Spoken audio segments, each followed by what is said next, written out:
kerajaan bersetuju meminda Akta Perhimpunan Aman 2012 untuk memudahkan dan membantu pelaksanaan apa-apa putusan daripada badan-badan ataupun kumpulan yang ingin mengadakan perhimpunan aman.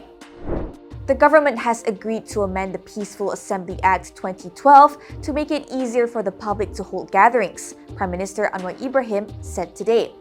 Anwar said key changes include the abolition of Section 11, which mandates that organizers must seek consent from property owners or occupants before holding an assembly.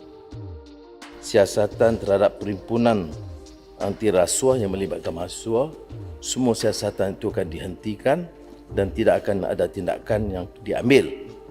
Begitu juga tentang mogok lapor dan bantahan ataupun tunjuk perasaan oleh SOSMA beberapa hari yang lalu juga tidak akan diambil apa-apa tindakan. However, Anwar said assemblies involving weapons or young children would still be prohibited.